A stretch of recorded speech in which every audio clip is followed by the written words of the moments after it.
Welcome back. In our previous lecture, we devised and discussed the Landau approximation, which is essentially a prototype of mean field approximation in field theory. We were specifically interested in the ferromagnetic phase transition. That's where this framework was originally invented and proposed. That's magnetization temperature plane, that's the critical temperature. And we were considering an effective field theory to describe dynamics near the critical point. And in this respect, we came across with the famous Landau-Ginzburg Hamiltonian or partition function. And the partition function was defined in terms of a Landau Hamiltonian, which I'm going to write in a minute, plus an interaction between, say, spin density and magnetic field. In principle, you can put a coupling constant in front for taking care of dimensions, and a beta factor to taking care of temperature. We are not interested in these details at this level. The Hamiltonian here was the Landau-Ginzburg Hamiltonian, which in d-dimension is written in the following form.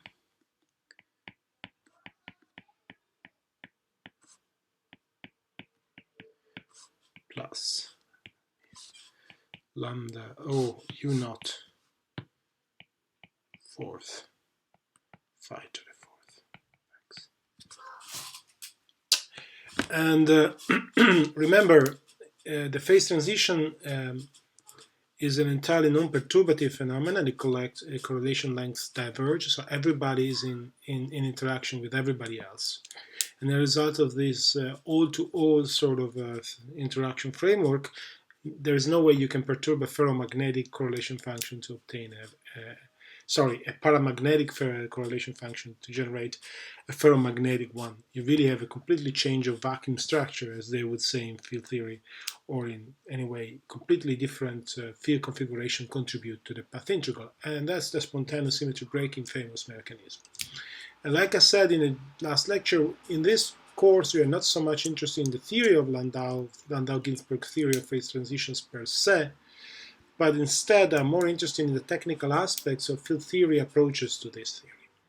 And in order to approach this non-perturbative theory, you have to come across either with lattice field theory simulations, which are briefly introduced very, very sketchingly in one of the previous lectures, and I instead focus more on analytic approach, and in particular on Landau approximation. And let me remind you, the Landau approximation was used to derive the Gibbs free energy, which is nothing but the Helmholtz free energy, which comes from the partition function, remember, exp negative f of b, right? And then you would obtain the Gibbs free energy by means of a Legendre transformation. So basically you have the this quantity to which you add the convolution of magnetization and the magnetic fields. These are two conjugate variables, and in the end of the day, the idea is to replace the magnetic field with its corresponding, all the dependency on the magnetic field with the corresponding dependency on the magnetization. And in order to do this calculation, clearly you need to evaluate the free energy, the Helmholtz free energy, which is a non-perturbative task. And in order to do that, we rely on the Landau approximation, which was based on essentially restricting our attention exclusively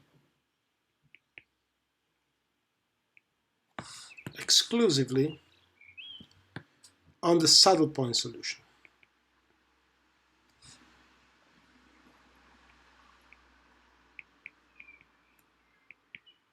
Where the saddle point solution was defined by considering the variation of the functional w that sits at the exponent with respect to the field and set this to equal to 0. And the solution of this equation is really the solution of partial differential equation that looks very much like a Hartree equation or the Gross-Pitayevsky equation. And the result is one solution, but depends on the specific value of the source fields you have introduced. Therefore, implicitly depends on the field itself. By doing this and by realizing that to mean field level, by doing this saddle point approximation and realizing that to mean field level, the magnetization at mean field approximation leads to the magnetization, which is nothing but the average value of the field, is actually well approximated. See, my cell phone started telling me something that I didn't ask for. The magnetization is actually to mean field level, the solution itself. Then you have a relationship between the field and the magnetization, and this is the relationship you need to implement the Legendre transformation that we decided before.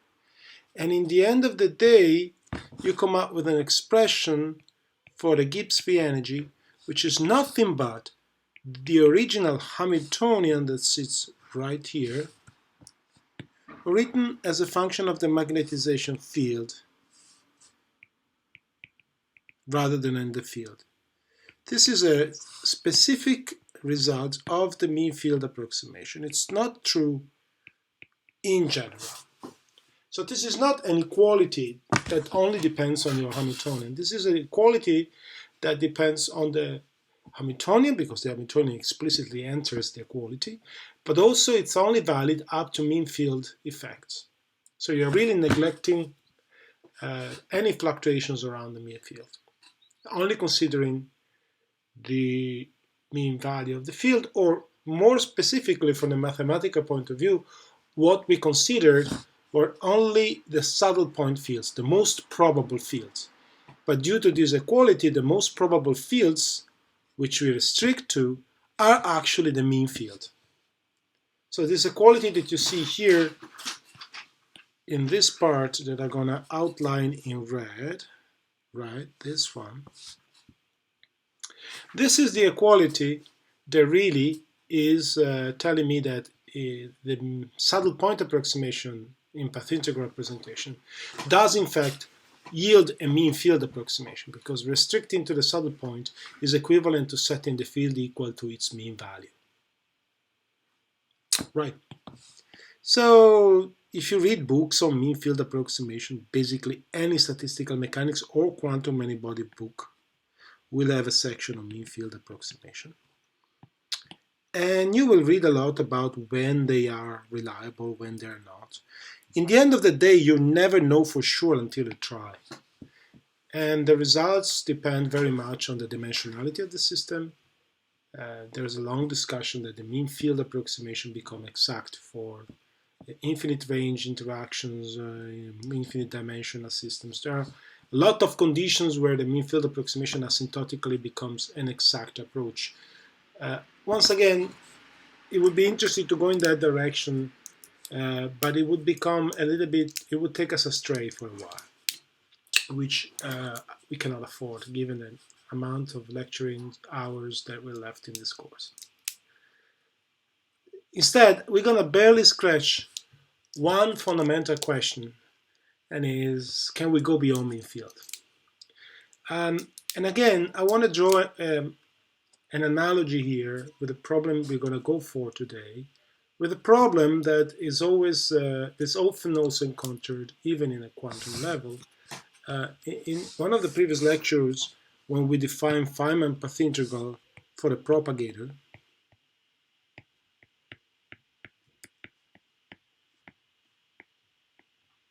remember, and let me draw it here. In that case, we were considering the saddle point approximation, the stationary phase approximation, which is the quantum mechanical equivalent to the saddle point approximation we are using here, and taking a variation with respect to the path of the action and setting to 0 and letting be phi bar the solution of this, and we discovered that phi bar was actually satisfying Newton's equation, right? So we were saying that classical mechanics is nothing but the mean field approximation of a quantum mechanics. So quantum mechanics at mean field level is classical mechanics. This is basically the Ehrenfest theorem, rediscovered in a different language. And one question you might want to ask is, can we incorporate the effect of the small bundle of quantum fluctuations of the path that contribute and almost exactly constructively interfere? Remember, the mean field, the classical trajectories, was the smooth trajectory that represented an entire ensemble of finite measure ensemble of paths with small fluctuations. And it was basically represented then by taking a mean field over all them. But you might ask whether you can perturbatively account for small fluctuations around this field in h bar expansion. And to order h bar square, you might get some of this contribution to play. This is called the semi-classical approximation in quantum mechanics. Now we want to ask whether the same kind of program can be carried out for statistical systems, which means, going back to our original Landau-Ginzburg problem, suppose we have now a field. A field is like if you have a two-dimensional spin system, you can, this is in perspective, my x and my y-axis. I'm using two-dimensional spin system for simplicity. And you can think of a field as like a sheet. This is a smooth field. Like I'm drawing a sheet, taking different value in each point of space, right? This is this value, here is this value, so on and so forth. Now, suppose this is the mean field, and now you want to perturb it by adding locally the contribution. This is another small perturbation of this field, you see, and then I can draw another one, maybe it's like this, throughout the entire manifold. And we want to account for the small perturbations around the mean field. So the theoretical framework to do that is conceptually analog to the semi-classical approximations. So the difference is now we are accounting for corrections in the difference between the fields and the mean field, which you regard as a perturbative, and I will call it psi. This is called the Ginzburg correction. And that's what we're going to develop today. Okay, so the Ginzburg approximation is worked out as follows. Let's start over again from our partition function. And our partition function is, again, let me be a little bit redundant, and it's going to be this. And that's going to be plus integral b dot phi. Now, what we're going to do now is to shift variables and define my field phi of x that contribute to the path integral will be set equal to the mean field plus a correction, which I will call psi, or you could call it delta phi, but I don't like to have in delta into, if I write delta phi, then I have a measure that is d delta phi, which is awkward. So let me call it just psi. Now, of course, I can shift variables and change the integration from d phi to d psi without the need of any Jacobian, because it's the shift of variable. Anyway, in order to go ahead, of course, if I only shift integration, I'm doing nothing, so I'm not solving the integral, I'm just shifting variables. But the idea is to write the Hamiltonian as a function of a generic field as a a Taylor expansion, a functional Taylor expansion around the mean field. Now, if you are still a little bit confused of what a functional Taylor expansion is, I always repeat the same advice. Write things on a lattice, then any functional operation becomes a high but finite dimensional Riemann's calculus operation, and the functional differentiation becomes a normal partial derivative with respect to one of the very many variables in your large dimensional integrals. And then at the end of the calculation, if you want, restore the continuum limit. Well, to first order, I will get the following expression times psi of x, which is of course phi minus psi bar of phi. Right? But now, by definition of saddle point, this quantity is really zero, by very choice of the point where I'm expanding about. I'm not expanding about any functional point, I'm expanding precisely around the saddle point.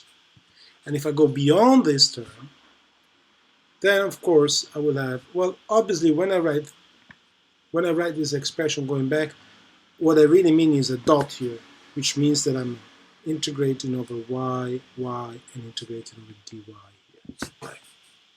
That's what it actually means. And if I go on one more term, I will get a 1/2 integral dy dz, and then I will get psi of y, secondary functional derivative of the field with respect to the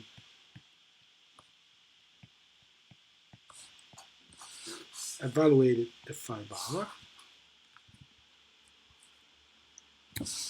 times psi of x, plus higher order corrections, which I ignore, hence the almost equal sign here. Now, to second order, the source term is disappeared, obviously, right? Because it contains only one power of the field. So when I go to second order, this is actually going away. In addition, so that's why here I included only the Hamiltonian, not the W functional that I used before, because really what it means here is that then I have a W function is evaluated at the saddle point. Well, you got a point. I mean, it's a trivial point that I'm making here. I'm not trying to be any deep. So the real issue here is to evaluate this guy here.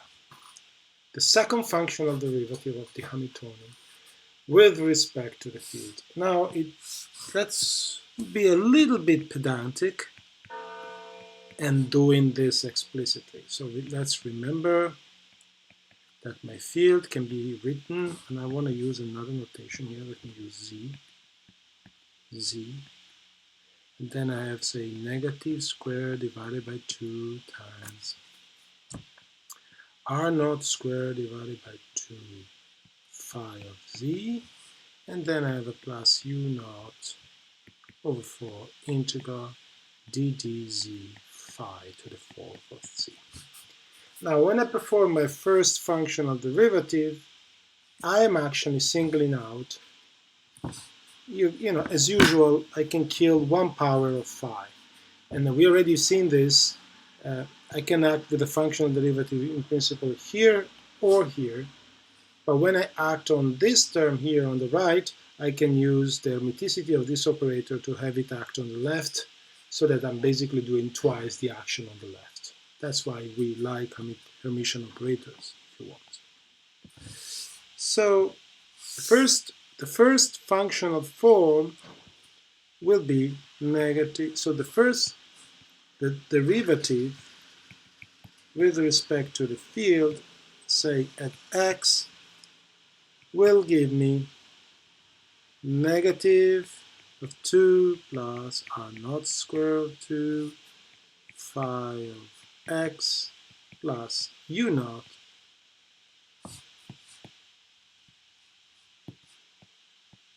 phi cube of x. Now I want to act with a second derivative. Now, when I act with the second derivative on this function, by the way, now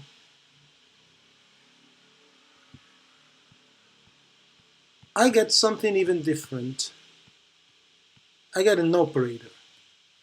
I want to convince you why you get an operator. Well, the first thing, it's probably easiest to consider first this term, because this will give me plus 3u0, right? Phi, then I will differentiate. So basically the idea here is to differentiate this with respect to phi of x, and then phi of x with respect to phi of y, because I'm evaluating the functional derivative with respect to phi of y. So this term here will give me 3u0 phi square of x delta of x minus y. Well, this is actually d phi of x divided by d phi of y.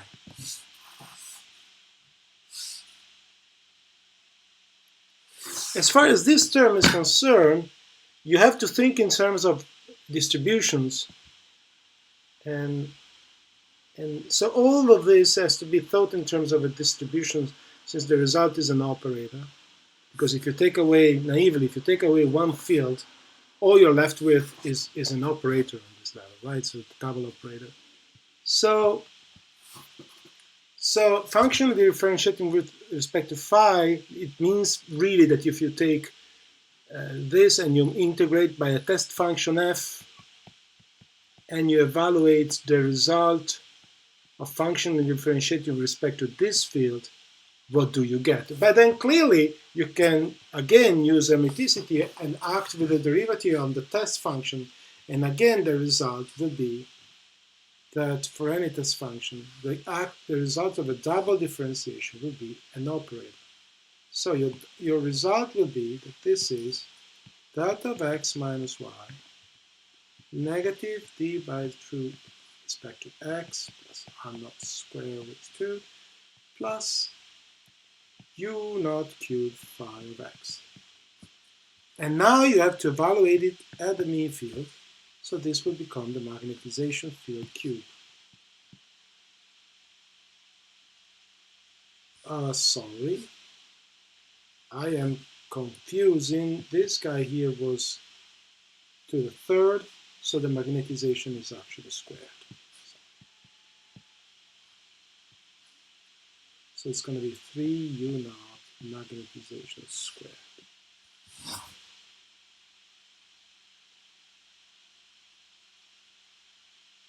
And I guess there's no such a thing as a half here. The half here comes back when you add it. When you do the Taylor expansion, you get an extra 1/2 here to the second order. That will bring back half. So let's call this guy here the fluctuation operator, F. Okay? So this result implies that my path integral z of b can be written to Ginzburg level of approximation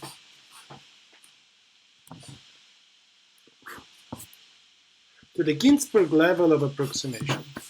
This path integral can be written in the following form.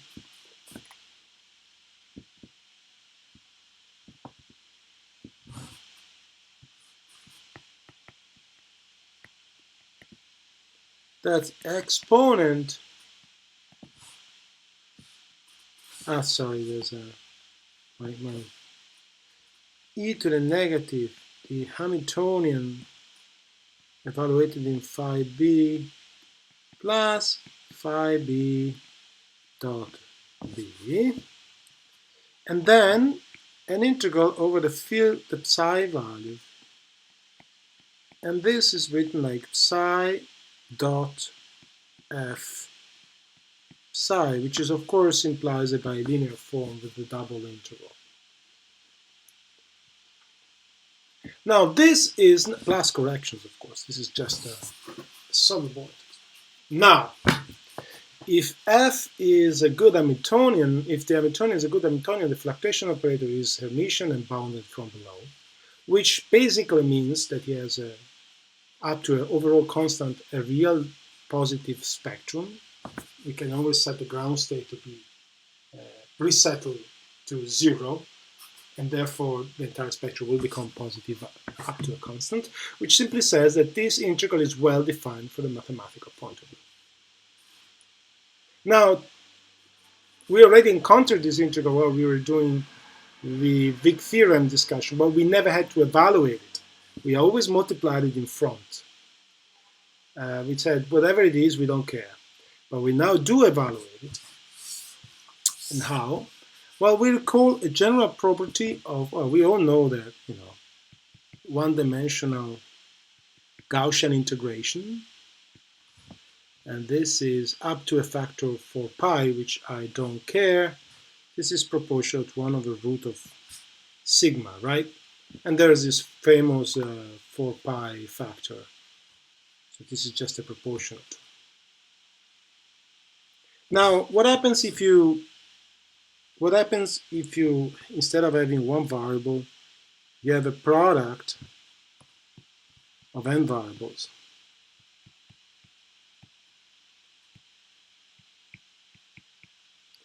And you have a bilinear here. You have XL, FLM, XM, 1/2, with FLM and Hermitian matrix. Well, now you can, well, I'm using Einstein convention here, by the way. So this is really the sum of LM. For those who are not a physicist, don't come from, say, master in physics, they probably don't recognize the implicit use of Einstein summation. So let me make this explicit. Now, you can go through the same mathematics that you use in one dimension to solve for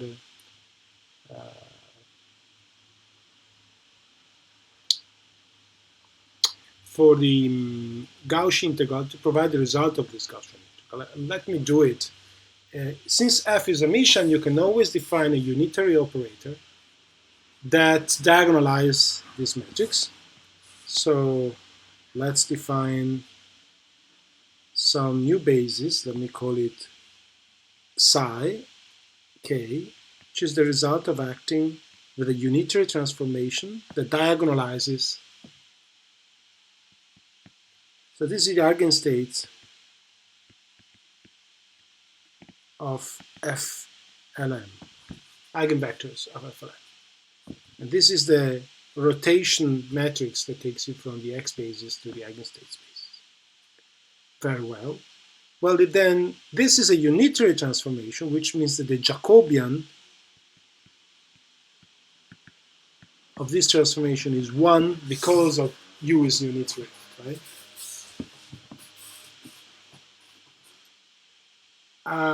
So you can rewrite this integral down here as an integral over a product of k dx psi k.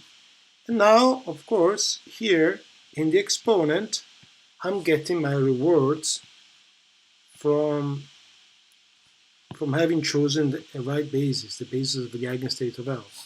Because if you write here L m psi L, now this will become eigenstates. So let me not be too pedantic. This will be the eigenvalues and psi L squared.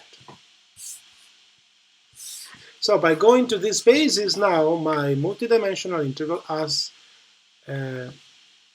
generated a product of normal Gaussian integral in one dimension, you see? Because I have now a product of Gaussians that can be separated, and rather than having one integral over the Gaussian bilinear, I have n single-dimensional Gaussian integrals over the psi values. So this integral here will generate something like 1 over root of lambda 1, root of lambda 2, root of lambda n, and so on and so forth. Product. Each of these integrals will give you something proportional to the root of the corresponding eigenvalue. So as a result of which, we come to our final result,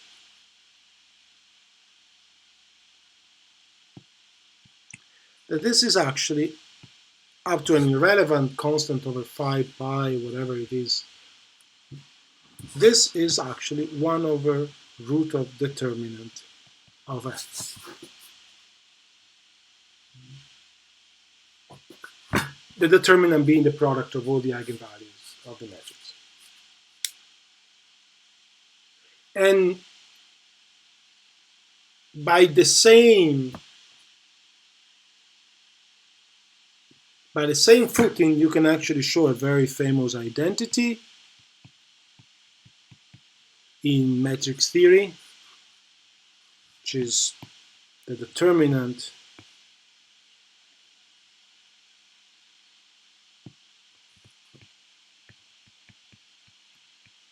is actually written as e to the trace log of f. Well, again, if you're not familiar with why this is, well, the best thing to do is to write this determinant as a product of eigenvalues. So this is a product of lambda k. Then you can write this that e to the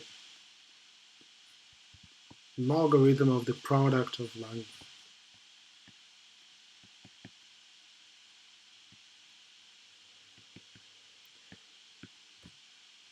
And then you use basic analytic property of the logarithm to go back to this. If you get confused and you don't find the proof in any of the Wikipedia or stuff, you can ask a question and answer. I will give you a dedicated lecture to this proof, but it's a very, very, very standard result you might have encountered already in your course of education. So, in particular, 1 over root of determinant will become e to the negative 1/2 trace log of the operator. So, altogether, in Ginzburg corrections including expression, we get that the partition function is now e to the Hamiltonian evaluated at mean field or at magnetization. We can replace the magnetization now whenever we want. Then we have plus phi bar dot b times e to the negative 1/2 and trace log the fluctuation operator. But what is the trace log of the fluctuation operator?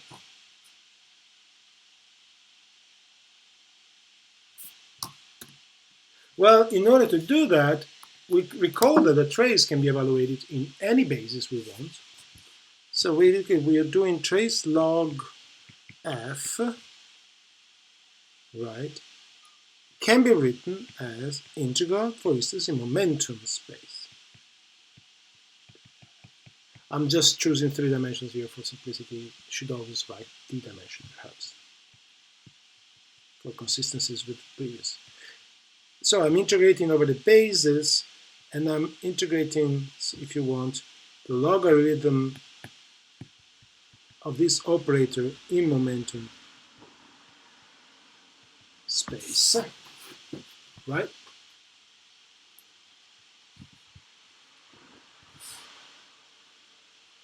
Now, to evaluate this term here, there's a simple trick.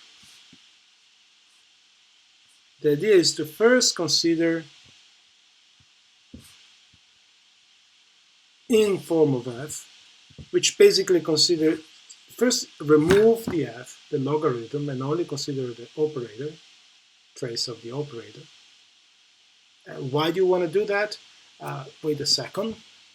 And evaluating the trace of the operator in momentum space can be trivially done because, remember, in momentum space, my differential operator becomes just simply product, so I get a u or not R naught, and then I get 3n squared. That's my F operator, assuming uniform magnetization.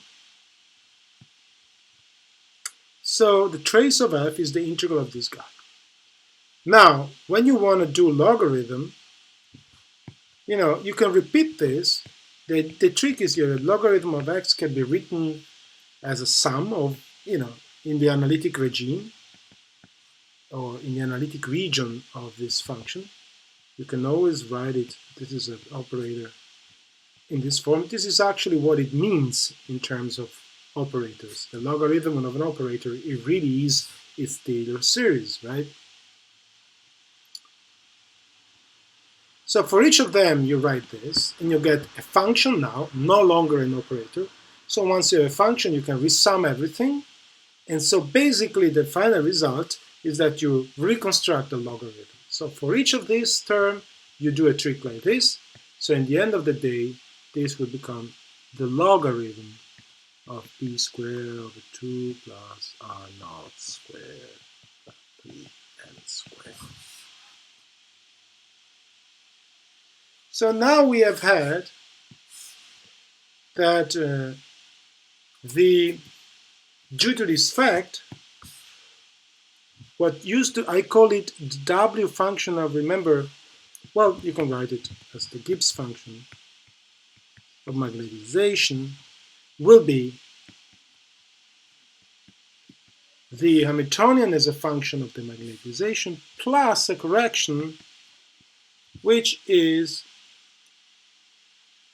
nothing but this integral here.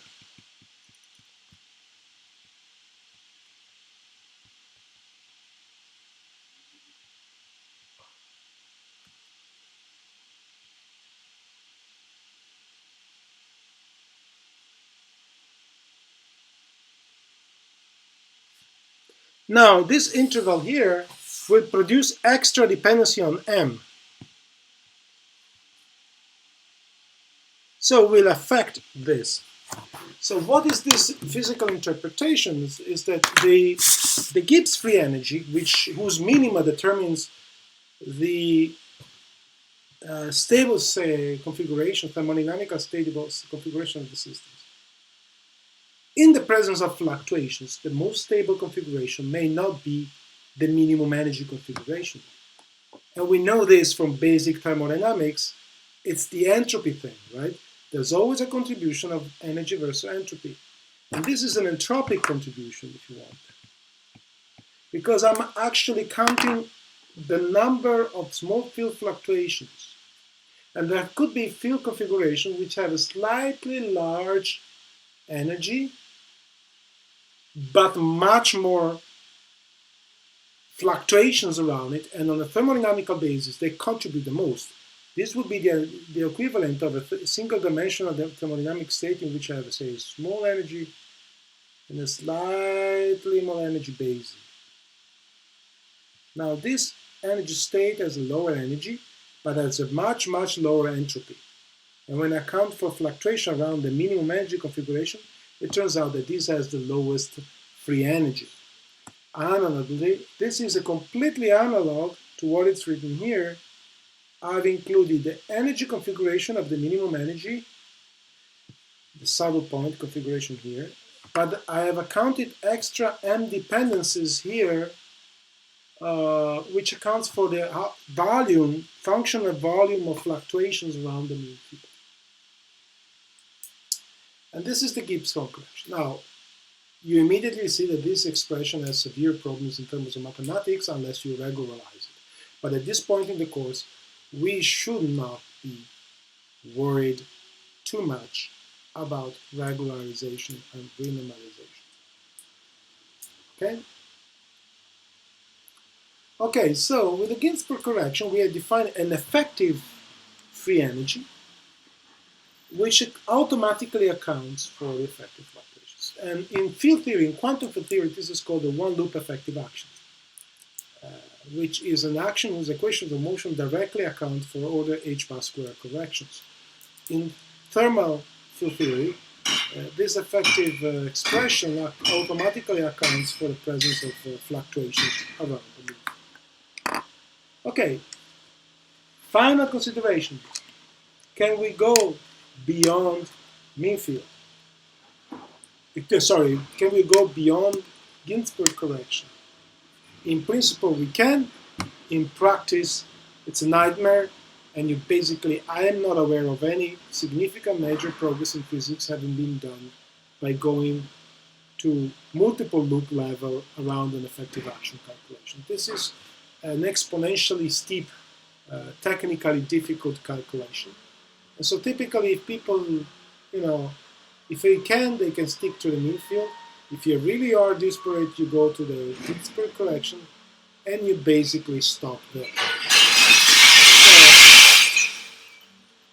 So, other considerations, we discussed that the saddle point approximation and the Ginzburg correction is the equivalent of an analog of a semi-classical semi-classical calculation around the classical value. At the same time, in the course, we have discussed that there's an analogy between quantum mechanics and diffusion in terms of path integral of Langevin. Remember, we established a mapping between the Feynman path integral and the Fokker-Planck propagator.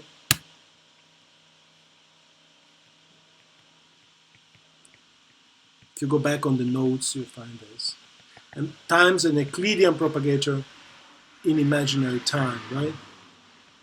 So, you may wonder, if I do a saddle point expansion of this path integral, what do I get? Well, we were the ones in Trento in addressing this problem for technical reasons, because we have found ways of evaluating this mean field very efficiently for complicated problems such as protein folding.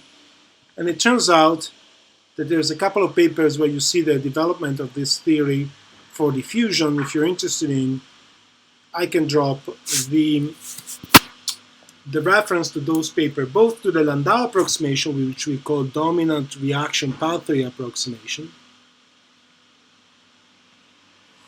which is basically how to evaluate these path integrals for diffusion, Langevin diffusion at saddle point level. We have two PRL papers in 2006 and 2007. And then we have a paper in which we do the Ginzburg correction, and I believe it's 2013 or something. I will write in the description of the video some further details. Not that this is any close to be requested for the course, it's just for you to see that you can use these languages also in the context of diffusion.